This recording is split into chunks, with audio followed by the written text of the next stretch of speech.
आज आपण एंटरप्रेन्योरशिप या विषयाची FA1साठी हर्ष जटार जे की श्री ऑटोमोबाईलचे ओनर आहे त्यांच्यासोबत इंटरव्ह्यू घेण्यासाठी या ठिकाणी आलेलो आहे. तर आपण या प्रश्नाची सुरुवात करूया.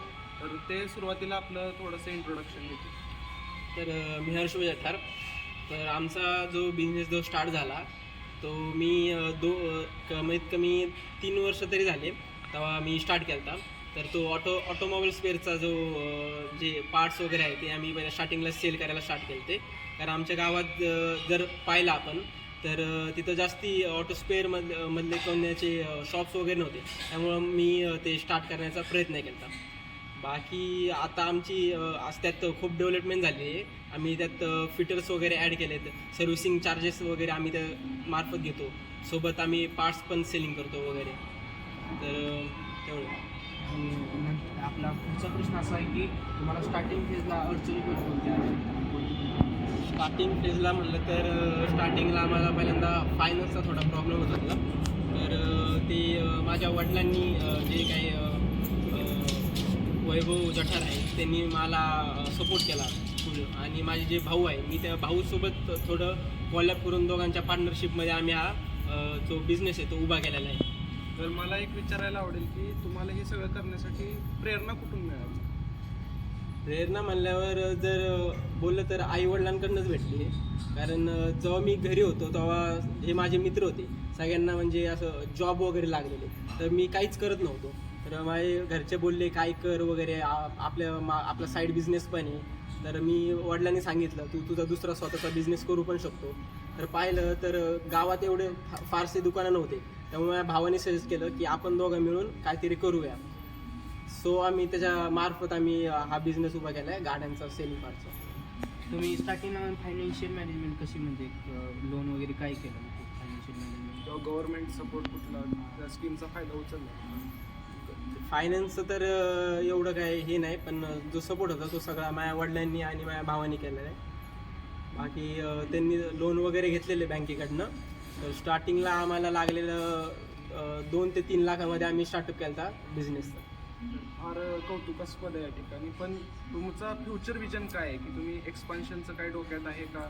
असं थोडे दिवस चालू ठेवणार? नाही, फ्युचर तर बघतोच आहे. कारण आत्ता आपण ह्या स्थिती आपण बघू शकतो की आपलं जे आपलं काही लागतं आपल्याला सगळं ते सगळं ऑनलाईन झालेलं आहे. तर माझ्या भावानी आत्ता जस्ट 1-2-3 महिन्यापूर्वी एक ऑनलाईन वेबसाईट बनवली आमची, ऑटो दुकान म्हणून. तर त्याच्यावर आम्ही स्टार्ट केलेत जे काही स्पेअर पार्ट्स आहे वगैरे ते ऑनलाईन सर्व्हिस द्यायला. तुम्ही ऑनलाईन घर बसल्या किंवा शॉप बसल्या कुठं पण आमचे स्पेअर पार्ट्स जे आहेत ते तुम्ही ऑर्डर करू शकता. तर पुढचा प्रश्न असा आहे की तुमच्या बिझनेस मॉडेलबद्दल जरा आणखी माहिती द्या, म्हणजे आमच्या यंग एंटरप्रेन्योरशिपला तुमच्याकडून गायडन्स भेटेल.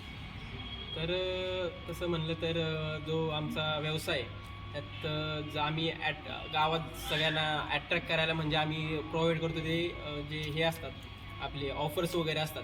तर आपण जे नॉर्मल गिऱ्हाईक असतात तर त्यांना आम्ही 20% हे ऑफ देतो. आणि जे फिटर वगैरे असतात ज्यांचे गॅरेज वगैरे त्यांना पुढं पण पार्ट सेल करून त्यातनं कमिशन घ्यायचं असतं. सो आम्ही त्याच्यासाठी 25% हे ऑफ देत असतो. त्यामुळं सगळे जे कस्टमर्स आहेत ते आमच्या शॉपकडे वगैरे अट्रॅक्ट होतात. आणि आजकाल म्हणजे तरुण वर्गाकडे तुम्ही कोणता संदेश देऊ इच्छिता तरुण वर्गाला, तर नवीन व्यवसाय वगैरे चालू करण्यासाठी? तरुण वर्ग तर म्हणलं ते सगळ्यांचे जे माइंड असतात ते सगळे असे हँग झालेले असतात, इकडे तिकडं शोधत असतात काय केलं पाहिजे. आता आपली डिग्री झाली आहे तर आपण पुढं काय केलं पाहिजे, जॉब शोधत असतात, बिझनेस कसा करायचा असतं ते त्यांना समजत नसतं. तर स्टार्टिंगला पण माझ्यासोबत असंच झालं, समजत नव्हतं काय करायचं वगैरे. तर नंतर ॲटोमॅटिक असा कॉन्फिडन्स बिल्ड केला पाहिजे की होईल. जर लॉस झाला तर ठीक आहे, आपण बिझनेसमध्ये लॉस आणि प्रॉफिट हे होतच असतं. स्टार्ट केल्याशिवाय आपल्याला त्यामधलं कळत नाही. सो जे नवीन पिढी जी आहे त्यांनी पहिल्यांदा स्टार्टअप केला पाहिजे.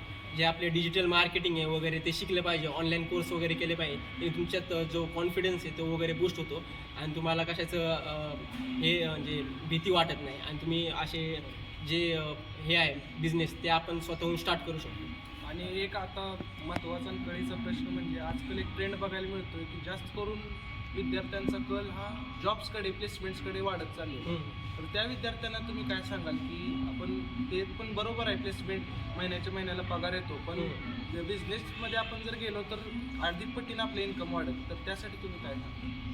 तर असं काही आपण भेदभाव करू शकत नाही की बिझनेसच भारी आहे किंवा तुम्ही जॉबच केला पाहिजे किंवा बिझनेसच केला पाहिजे. दोन्ही म्हणलं तर दोन्ही चांगले आहे, असं काही नाही. तर जो बिझनेस आहे त्याच्यासाठी फायनान्स वगैरे स्टार्टिंगला आपल्याला प्रॉब्लेम येऊ शकतो.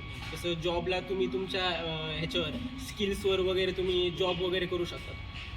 सपोज कोणाकडं बॅकग्राऊंड हे नाही तर त्याला थोडं अडचण येईल ह्याच्या करण्यासाठी, पण तो स्वतःहून केलं तर होऊन जाईल, असं काही नाही.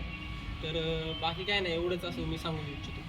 तर हर्ष जठार जे की श्री ऑटोमोबाईल्सचे नारायणगावचे ओनर आहेत, त्यांनी आज वेळ काढून आपलं मौल्यवान वेळ आपल्यासाठी दिलेला आहे या ठिकाणी.